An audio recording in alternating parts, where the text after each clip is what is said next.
Good morning everyone. In today's video we will discuss about urea cycle and its disorders. So let's start. So these are the contents we are going to study. First is introduction about urea cycle. Next is urea cycle which we will discuss stepwise, and last one is urea cycle disorders. So starting with introduction. Urea is the chief nitrogenous waste of mammals. Most of our nitrogenous waste comes from the breakdown of amino acids. This occurs by deamination. Deamination of amino acids result in the production of ammonia. So, इससे पहले वाली video में हमने discuss किए थे general reactions of amino acid metabolism, जिसमें deamination is one of them. So deamination में जो रिएक्शन होता है उसमें अमीनो एसिड डिग्रेड होता है और ब्रेक डाउन होता है to form alpha keto acid, और साथ ही साथ एक अमोनिया का molecule that is NH3 ammonia का मॉलिक्यूल रिलीज़ होता है. Now this ammonia is toxic in nature. ये नेचर में टॉक्सिक है. It can be fatal. अगर बॉडी में इसका अक्यूमुलेशन होता है अमोनिया का तो वेरियस कॉन्सिक्वेंसेस हमें देखने को मिलते हैं. सो बॉडी का मैकेनिज़्म है इस अमोनिया को यूरिया में कन्वर्ट करने का, और ये यूरिया यूरिन के साथ बॉडी से एक्सक्रीट हो जाता है. सो अमोनिया डीएमिनेशन, अमीनो एसिड के डीएमिनेशन से अमोनिया रिलीज़ होता है और अमोनिया को यूरिया में कन्वर्ट करके बॉडी से बाहर भेजा जाता है. Ammonia is extremely toxic base and its accumulation in the body would quickly be fatal. However, the liver contains a system of carrier molecules and enzymes which quickly converts the ammonia and carbon dioxide into urea. This is called the urea cycle. So as I have told you that the process of converting ammonia into urea is under urea cycle. In urea cycle we used to convert, or body mechanism used to convert ammonia which is toxic into urea which is comparatively less toxic. Now, urea synthesis is a 5-step cyclic process in which 2 reactions occur in mitochondria and remaining 3 in cytosol. So urea synthesis और urea cycle 5 step की cycle है. इसमें 5 reactions होते हैं. इसमें से 2 reactions होते हैं माइटोकॉन्ड्रिया में सेल के, और बाकी के 3 साइटोसोल में. So important thing to learn और टू रिमेंबर इज ये होता कहाँ है. So this takes place in liver cells. Liver के सेल्स में यूरिया साइकिल होता है. सो जो लिवर के सेल्स हैं उनके माइटोकॉन्ड्रिया में 2 रिएक्शंस होते हैं और बाकी के 3 रिएक्शंस साइटोसोल में, साइटोप्लाज्म में होते हैं सेल के. ठीक है. So it's a five step cycle. Urea cycle 5 cycles का, 5 रिएक्शंस का एक साइकिल है. Urea is the end product of catabolism of nitrogen which enters the urea cycle as ammonium. So urea क्या है? एंड प्रोडक्ट है. यूरिया साइकिल का end product होता है urea. Next is urea accounts for 80 to 90% of nitrogen containing substances excreted in urine. Urine में जो भी nitrogen containing substance होते हैं उसमें से 80 to 90% यूरिया होता है. So urea is a constituent of urine. Urine में यूरिया होता है normally. It's a normal constituent of urine. Urea, also called as carbamide, is diamide carbonic acid. As you can see the structure of urea, it's a diamide, that is 2 amide groups are there attached with a carbonic acid which is C or double bond O. So this is all about urea and urea cycle. Now in one turn, which is a 5-step cycle of urea cycle, consumes 2 molecules of ammonia and 1 molecule of carbon dioxide, creates 1 molecule of urea, regenerates a molecule of ornithine for another turn. So एक urea cycle में, जो एक cycle है 5 reactions की, उसका starting कैसे होता है? अमोनिया और कार्बन डाइऑक्साइड, अमोनिया और कार्बन डाइऑक्साइड रिएक्ट करते हैं फर्स्ट स्टेप में, फिर सब्सीक्वेंट प्रोसेस स्टार्ट होता है। उसके अलावा इस साइकिल के दौरान या during this cycle we get 1 urea molecule, एक यूरिया का मॉलिक्यूल भी इससे बनता है। एंड यूरिया के साथ साथ ऑर्निथीन, ऑर्निथीन कंपोनेंट है, ऑर्निथीन भी एक कंपाउंड है, वो भी बनता है। और ये ऑर्निथीन यूरिया साइकिल में ही यूज़ होता है, which will we see further in further slides. So this is a reaction in short, in which we can see that ammonia reacts with carbon dioxide and hence at last urea is being formed. So this is a short summary of urea cycle. Now we'll go in detail.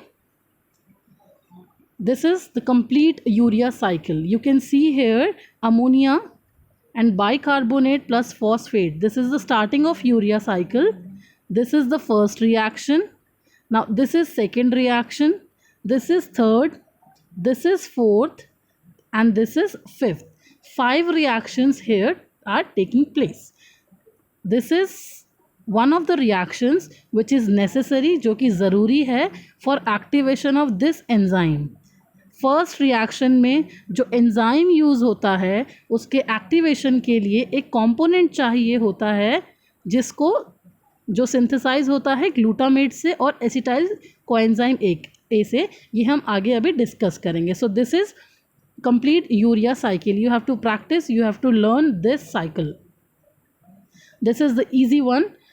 It's these both two are same, but it is the easier one. Now the urea cycle begins in the mitochondria of hepatocytes and end in cytoplasm. As I have already told you that urea cycle mitochondria से start होता है, यानी इसमें जो 5 reactions होते हैं उनमें starting के 2 reactions mitochondria में होते हैं and other 3 the remaining ones they take place in cytoplasm. और ये होता कहाँ पे है? liver cell में. Here I have mentioned hepatocytes. The first 2 reactions of cycle occur in mitochondria matrix and the remaining occur in cytosol. So these points you have to remember. Now now we will discuss each step or out of 5 one by one. सबसे पहले first step. So in first step of urea cycle, first point is occurs in mitochondria. हमें हमेशा याद रखना है urea cycle के 5 step होते हैं और 5 में से 2 स्टेप्स, स्टार्टिंग के 2 स्टेप्स माइटोकॉन्ड्रिया में होते हैं और बाकी के 3 स्टेप्स साइटोसोल, साइटोप्लाज्म में होते हैं सेल्स के. The first step which is also the rate limiting step involves the conversion of carbon dioxide and ammonia into carbamoyl phosphate. So first step में reaction जो हो रहा है उसके reactants हैं ammonia and carbon dioxide and product है carbamoyl phosphate. enzyme जो use होगा इस वाले reaction में that will be carbamoyl phosphate synthetase, जिसको short में हम CPS1 denote करते हैं. So reaction, you can see this reaction here. Here bicarbonate ion is present using one ATP, one phosphate, inorganic phosphate is being used. Here you can see ammonia. In short, you have to remember that ammonia and carbon dioxide are reacting to form carbamoyl phosphate. So here you can see the product which is carbamoyl phosphate, जो कि ammonia और carbon dioxide के reaction करने से बनता है. और जो इस रिएक्शन में एंजाइम यूज़ होता है वो इस प्रोडक्ट के नाम से ही है, which is carbamoyl phosphate synthetase. क्योंकि इस प्रोडक्ट का सिंथेसिस हो रहा है, so enzyme is carbamoyl phosphate synthetase. एक और कंडीशन आती है इस स्टेप में, इस एंजाइम को, that is carbamoyl phosphate synthetase, इस एंजाइम को एक्टिव होने के लिए या एक्टिवली वर्क करने के लिए एक और कंपोनेंट चाहिए. This component is N acetyl glutamate. NAG भी हम इसको शॉर्ट में बोलते हैं, N acetyl glutamate is very necessary to active this enzyme, और ये एंजाइम एक्टिव होगा, ये एंजाइम वर्क करेगा तो ये रिएक्शन स्टार्ट होगी, यूरिया साइकिल स्टार्ट होगी। इसीलिए हम इसको रेट लिमिटिंग स्टेप भी बोलते हैं। Now coming on step 2, similarly it occurs in mitochondria, जैसा कि फर्स्ट वाला रिएक्शन हमने बोला और सेकेंड रिएक्शन दोनों माइटोकॉन्ड्रिया में होते हैं। नाउ फर्स्ट रिएक्शन का जो प्रोडक्ट था, यानी फर्स्ट रिएक्शन से क्या बना था, कार्बामोइल फॉस्फेट। अब कार्बामोइल फॉस्फेट किसी और कंपोनेंट के साथ रिएक्ट करेगा सेकेंड स्टेप में, तो हम देख सकते हैं यहाँ पे carbamoyl phosphate is reacting with ornithine, carbamoyl phosphate and ornithine combine to form citrulline. So second step, second reaction क्या है, ornithine एक compound है which is reacting with carbamoyl, ठीक है, कार्बामोइल के साथ ऑर्निथीन रिएक्ट कर रहा है और ये रिएक्शन को ये रिएक्शन को हेल्प कर रहा है कौन, ornithine transcarbamoylase, OTC. So you have to remember the name of the reactants as well as name of the enzymes. It's very important to remember these points. Enzyme used in second step is ornithine transcarbamylase. Now citrulline is then transported from hepatocyte mitochondria into cytoplasm of the ornithine by ornithine translocase. अब भैया हमने बताया था कि 2 steps mitochondria में and बाकी के steps cytosol में। सो जो प्रोडक्ट बना है सेकेंड स्टेप का, दैट इज सिट्रोलिन, अब ये थर्ड रिएक्शन करेगा। सो थर्ड रिएक्शन कहाँ होती है, साइटोसोल में। सो दिस सिट्रोलिन माइटोकॉन्ड्रिया से साइटोप्लाज्म में इसका ट्रांसफ़र होता है। सो ये ट्रांसफ़र कौन करवा रहा है, ऑर्निथीन ट्रांसलोकेस। ट्रांसफ़र में कोई रिएक्शन नहीं है, वो जस्ट माइटोकॉन्ड्रिया से ट्रांसफ़र हो रहा है साइटोप्लाज्म में। अभी जो थर्ड स्टेप होगा, थर्ड स्टेप में जो रिएक्टेंट होगा वो सिट्रोलिन होगा, सिट्रोलिन किसी के साथ रिएक्ट करके नेक्स्ट रिएक्शन बनाएगा। So this is all about step 2. Now coming on step 3. In step 3 as we know that this reaction is taking place in cytoplasm, ये रिएक्शन साइटोप्लाज्म में हो रहा है। Now in step 3 citrulline which is the product of second reaction, citrulline reacts with aspartate. Okay, now in this citrulline aspartate के साथ react कर रहा है to form argininosuccinate. You have to remember these names and enzyme names. So citrulline ने react किया aspartate के साथ to form argininosuccinate. Enzyme used in this reaction is argininosuccinate synthetase, which requires ATP. As you can see, argininosuccinate is being formed, argininosuccinate बन रहा है। So इस case में जो प्रोडक्ट जो एंजाइम यूज होगा दैट इज argininosuccinate synthetase. इस step में ATP भी यहाँ पे आपको कंज्यूम होता हुआ दिख रहा है। ये स्टेप में ATP रिक्वायर होता है, ATP यूज होता है। This is all about step 3. Now coming on step 4. इस केस में argininosuccinate, this one is converted into arginine. सो ये स्टेप में argininosuccinate ब्रेक डाउन होता है, तो एंजाइम जो यूज़ होगा that will be lyase enzyme is responsible for break down of any component. Lyase word जहाँ भी आ रहा है यानी वो एंजाइम जो उस कॉम्पोनेंट को तोड़ रहा है, ब्रेक डाउन कर रहा है। सो argininosuccinate is converted into arginine. arginine के साथ साथ एक और प्रोडक्ट बनता है, क्योंकि हमने बोला यहाँ पे ब्रेक डाउन हो रहा है, ब्रेक डाउन होकर 2 कॉम्पोनेंट्स में टूटेगा। So first component is arginine and second one is fumarate. Enzyme used in fourth reaction is argininosuccinate lyase.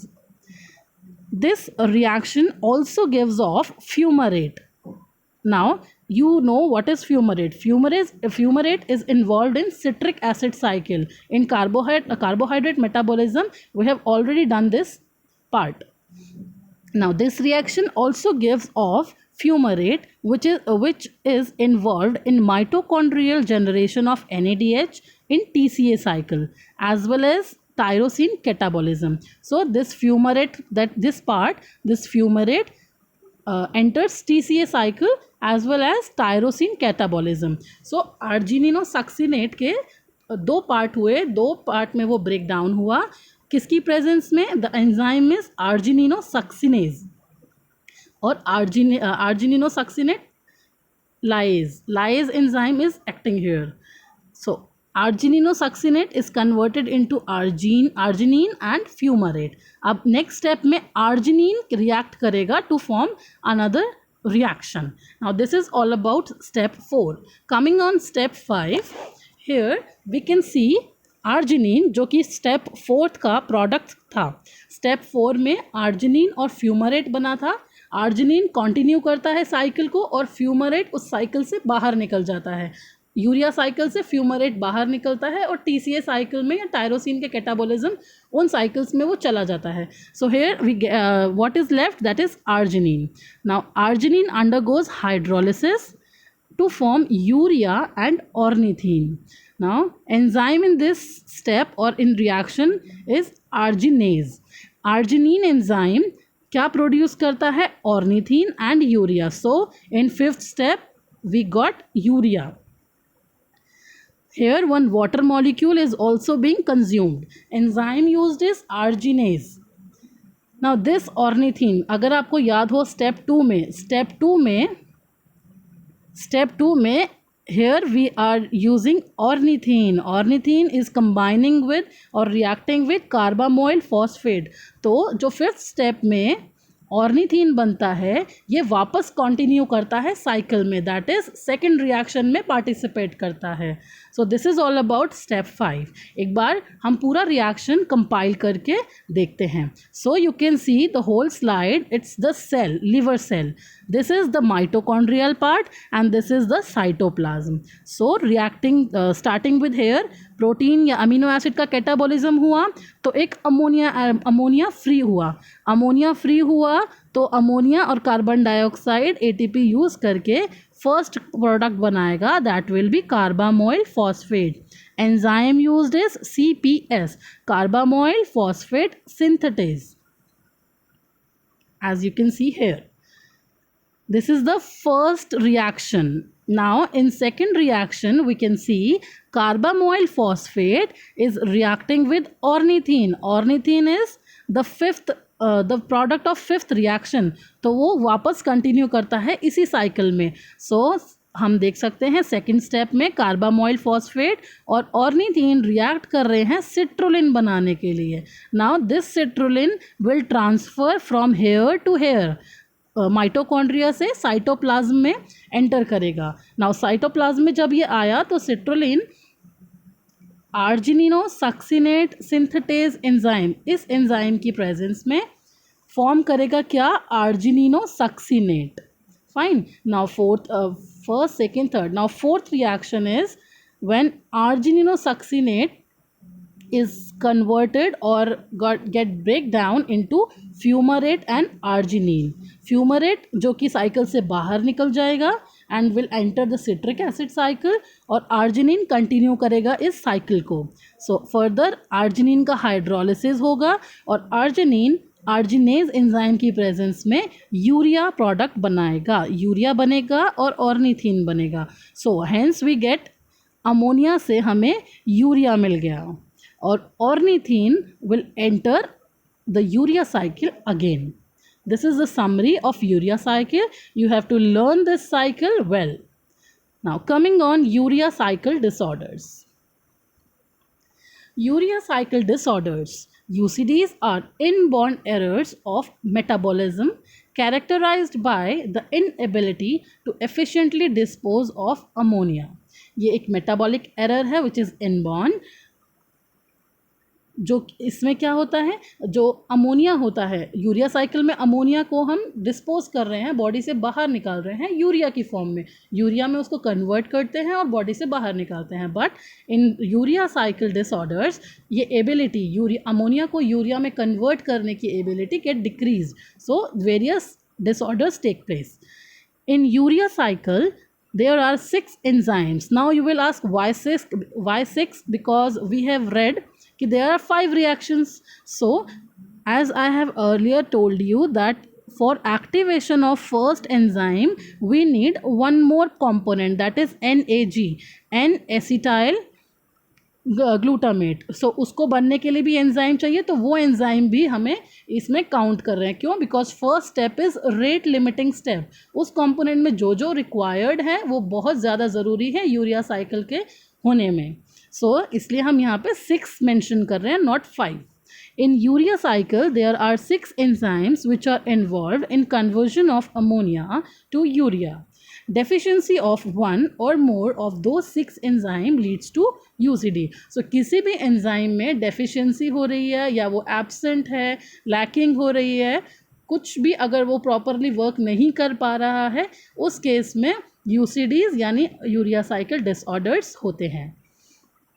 In UCD, hyperammonia results from the accumulation of nitrogen in the form of ammonia. अगर UCD होता है यानी urea cycle के disorder होता है, कोई भी disorder होता है, डिसऑर्डर कौन से हैं अभी हम आगे डिस्कस करते हैं.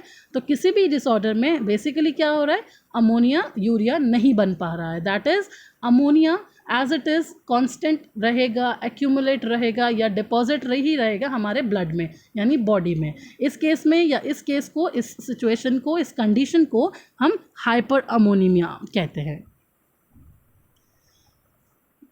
Now coma, irreversible brain damage or even death results when ammonia reaches the brain via bloodstream. अगर ब्लड स्ट्रीम में यानी ब्लड में जो अमोनिया है ये ब्रेन तक पहुंच गया तो ब्रेन डेड हो सकता है और डैमेज भी हो सकता है ब्रेन में कुछ भी, और coma is one of them, one of the symptoms. So coma, brain damage और brain death, these are the fatal situations or conditions which can occur due to urea cycle disorders. The urea cycle disorders are a group of rare disorders affecting the urea cycle, a series of biochemical processes in which nitrogen is converted into urea and removed from the body through the urine. So urea cycle disorders उनमें वो disorders आते हैं जो urea cycle को affect करते हैं, यानी उस यूरिया साइकिल में पार्टिसिपेट करने वाले जो एंजाइम्स हैं वो सब उनकी प्रेजेंस या एब्सेंस या लैकिंग की वजह से ये डिसऑर्डर्स होते हैं. Nitrogen is a waste product of protein metabolism, as you all know this.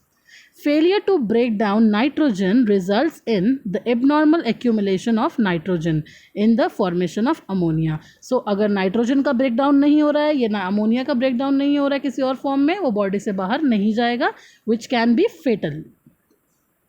Now, starting with urea cycle disorders, there are 6 metabolic disorders associated with a defect or deficiency in urea cycle enzymes. So these are the 6 deficiency conditions which comes under urea cycle disorders. So these disorders are the following.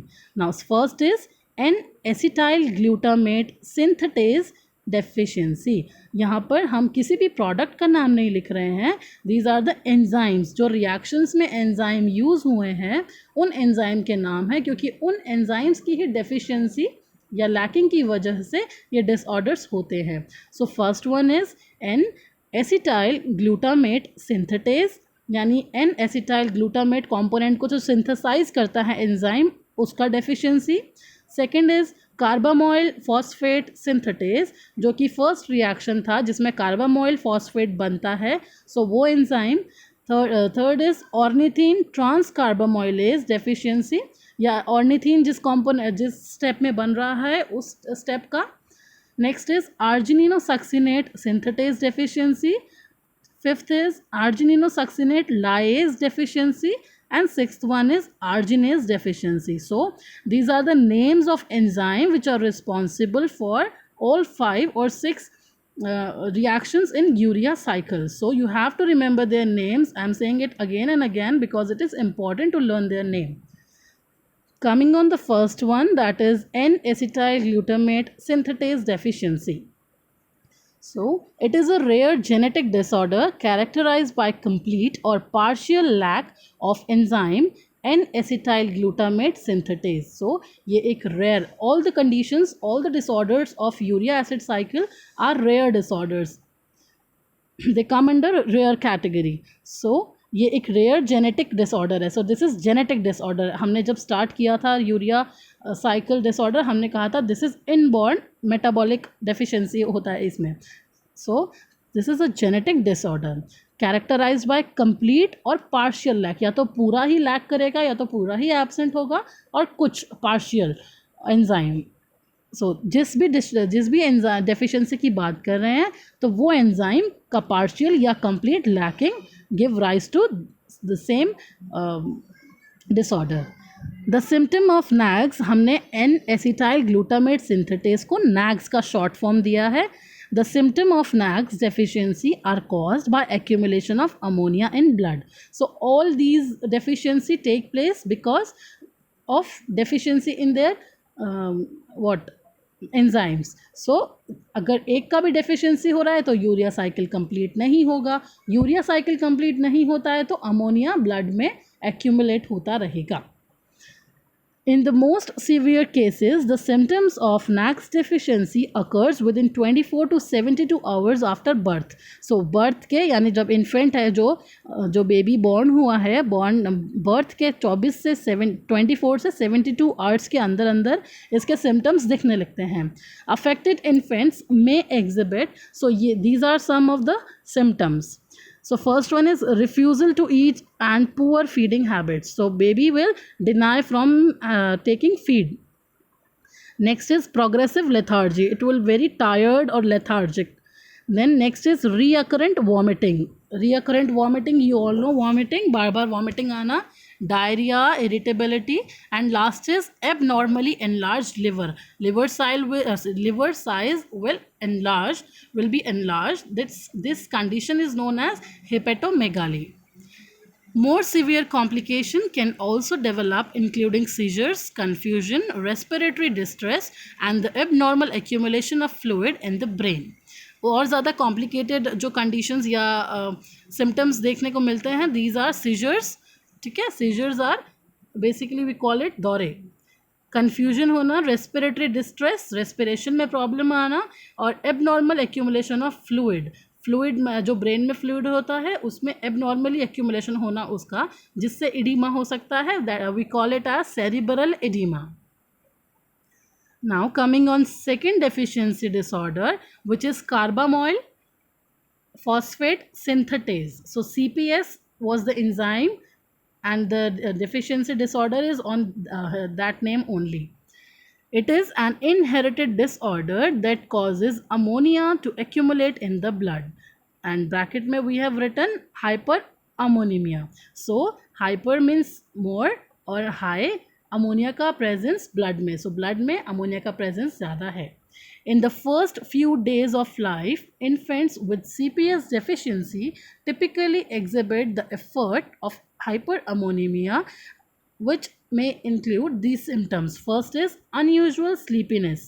So sleepiness ज़्यादा रहेगा baby में. unusual, no time, nothing. Poorly regulated breathing rate or body temperature. So breathing rate will also be irregular, and the body temperature will also be irregular. Unwillingness to feed, so baby will not will to feed. Next is vomiting after feeding. feed ले भी लिया है तो उसके बाद vomiting. Unusual body movements, body का movements होना या ट्रिमर्स होना बॉडी में. अनयूजुअली बॉडी में कोई भी पार्ट, हाथ का, पैर का, लिम्स और एनी पार्ट, उसका unusual movement. And last one is seizures or maybe coma. Now coming on third one, that is ornithine transcarbamylase deficiency. Ornithine transcarbamylase, इसको हम OTC से डिनोट कर रहे हैं, is a rare X-linked genetic disorder characterized by complete or partial lack of enzyme ornithine carbamylase.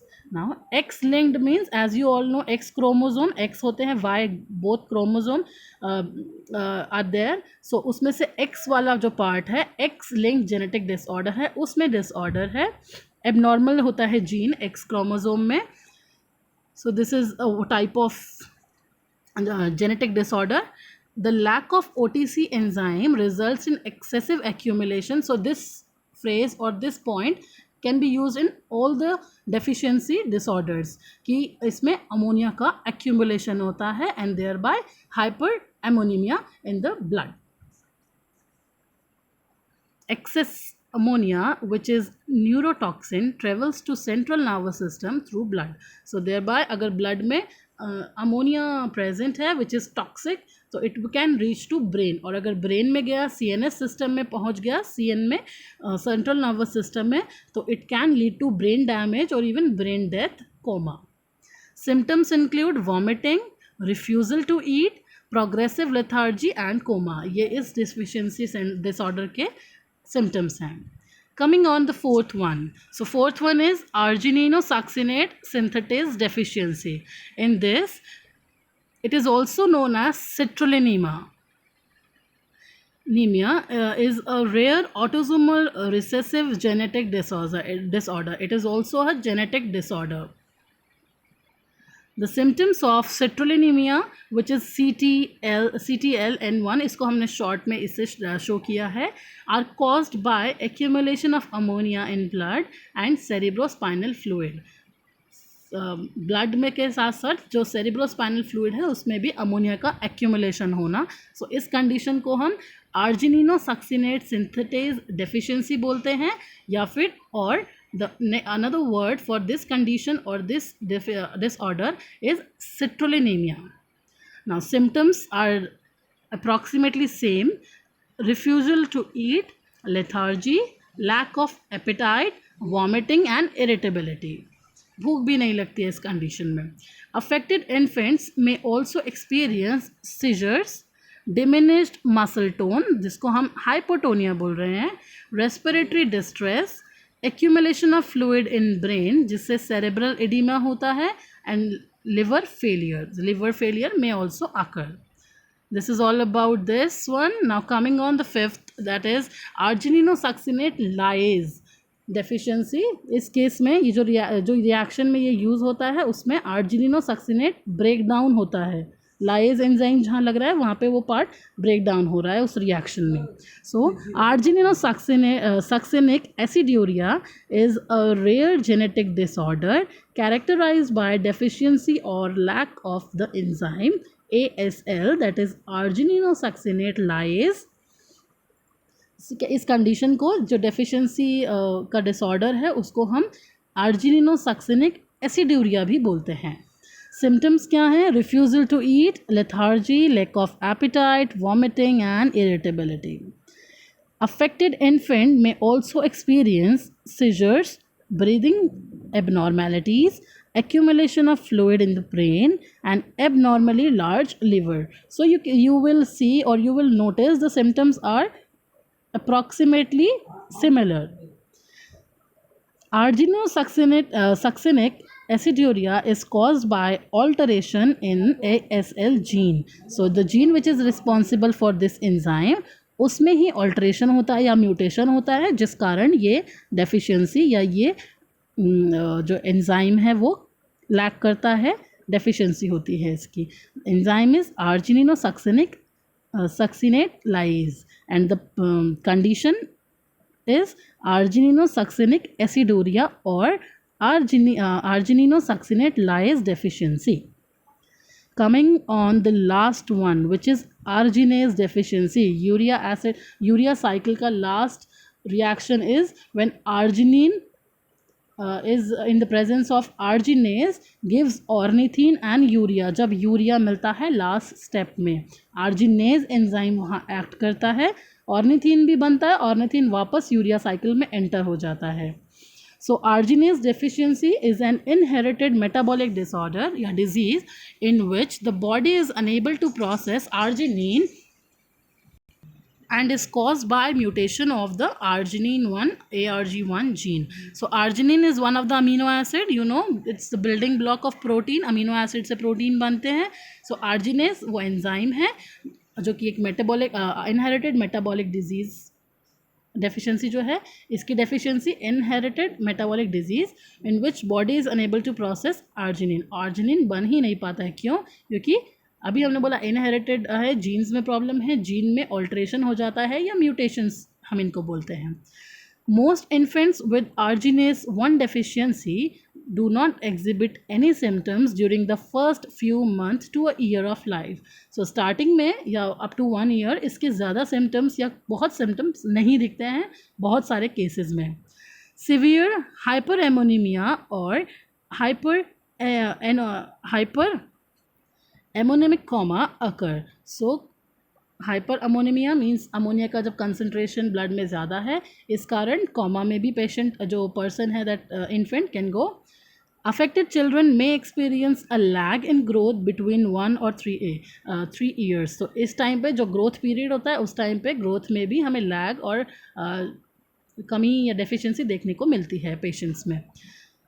Cognitive development slows or stops, and if untreated, child develops severe spasticity and an inability to walk, loss of bowel and bladder control, and severe intellectual disabilities. So अगर ये treat नहीं करते हैं या ऐसे ही slow development हो रहा है, इस केस में जो बेबी है या जो ग्रोइंग इन्फेंट है, टॉडलर है, उसमें स्पैसिसिटी जो जो मसल्स हैं वो बहुत मसल्स में स्पैसिसिटी हो जाता है. बेबी जो है जो इन्फेंट है वो वॉक नहीं कर पाएगा. Not infant, we call it as toddler. वो वॉक करने के लिए अनेबल हो जाएगा. बॉवल मूवमेंट पे या ब्लैडर पे उसका कोई कंट्रोल नहीं रहता है. और इसी तरह से इसी टाइप की और डिसेबिलिटीज़ बेबी में देखने को मिलती हैं. Almost all affected children have growth deficiency and many also experience scissors. So basically इसमें growth disorder होता है. प्रोटीन ही नहीं बन रहा है, प्रोटीन का बिल्डिंग ब्लॉक है आर्जिनिन. आर्जिनिन ही नहीं है तो प्रोटीन में के बनने में या उसके मेटाबॉलिज्म में प्रॉब्लम आएगी. सो अल्टीमेटली ग्रोथ डेफिशिएंसी हमें देखने को मिलेगी इस कंडीशन में. और इसके अलावा सीजर्स भी देखने को मिलते हैं. सो this is all about all the disorders of urea cycle.